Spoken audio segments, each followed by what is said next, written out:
से पूछा, his excellency, ये गंगा के नजदीक आप क्यों ठहर रहे हैं? हमारे पास तो अच्छे अच्छे बंगले हैं।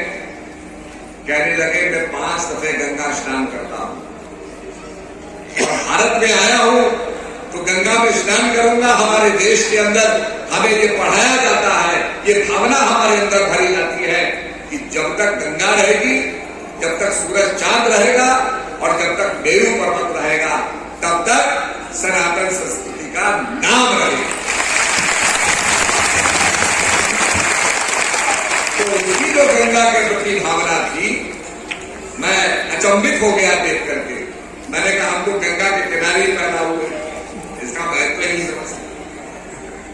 ऐसे ही जो हमारे अंदर ज्ञान की गंगा है, हमारे अंदर श्वासों की गंगा है, जो हमको जीवित किए हुए है, उसका प्रभाव भी हम नहीं जानते, उसकी शक्ति भी हम नहीं जानते। तो वो गंगा आरती में भी बैठे, हमारे आश्रम में भी आए, वहां पर भी भोजन किया, बड़े प्रसन्न हुए और गंगा के प्रति उनकी भक्ति देख करके मैं बहुत प्रसन्न था। फिर मुझे पता चला गंगा में बायोफेज है। अब ये जो गौमुख से निकलती है गंगा, क्योंकि ये पूरा जो क्षेत्र है हिमालय का, ये पहले समुद्र था जिसको कहा जाता है द सी ऑफ टीटीज, क्षीर सागर, जहां पर भगवान विष्णु शेष सैया में लेटे रहते थे और लक्ष्मी जी उनके चरण दबाती रहे। उसके बाद कॉन्टिनेंटल शिफ्ट आया और धरती ऊपर बढ़ गई। धरती जब ऊपर बढ़ी तो उसके अंदर कैविटी थी, जगह जगह उसके अंदर खाने थी, जगह थी, तो पानी भी उसके अंदर ट्रैप हो गया, समुद्र का पानी। और जब वो सूखा तो वो आपका पिंक सॉल्ट बन गया, सेंधा नमक, जो हमारे हल हर्बल से आपको मिल जाएगा। वहां पर बड़ा शुद्ध जो है वो हिमालय का नमक को दे रहे हैं। तो आज डॉक्टर कह रहे हैं कि भाई इस नमक को खाओगे, इसमें कोई केमिकल्स नहीं है, क्योंकि शुद्ध क्षीर सागर का पानी है।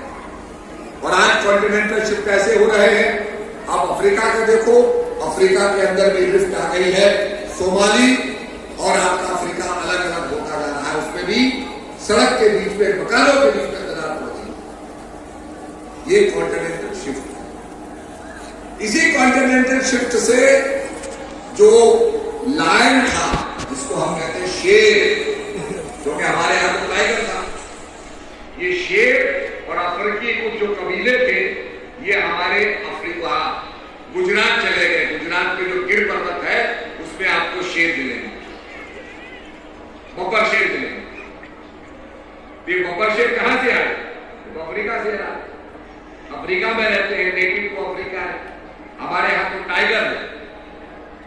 तो ये इसलिए आए कि एक हिस्सा अफ्रीका का यहां से आता आता यहां जुड़ गया, और इसीलिए माना जाता है कि ये शिफ्ट जो है ये धरती को बढ़ा रहा है और हिमालय ऊंचा होता जा रहा है।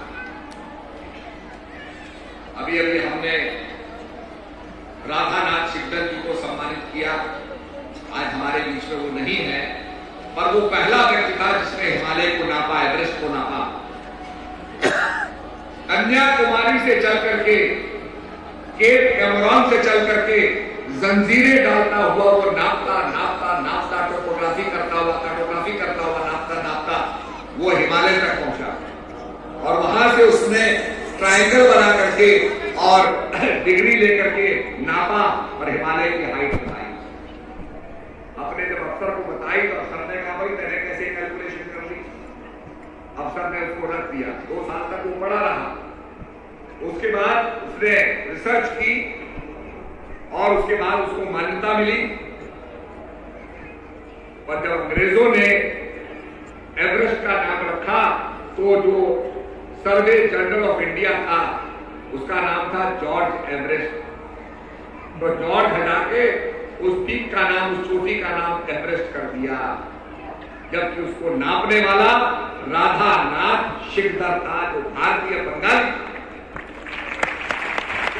तो आज हम उसे सम्मानित कर रहे हैं। उसके नाम पर डाक टिकट निकल गया, उसके नाम पर बहुत चीजें हमारे उत्तराखंड में हो रही है। कभी आप हमारे उत्तराखंड में आएंगे, जॉर्ज एवरेस्ट का घर था। नाथ शिखर पर हमने एशिया का सबसे बड़ा कार्टोग्राफिक म्यूजियम बनाया है।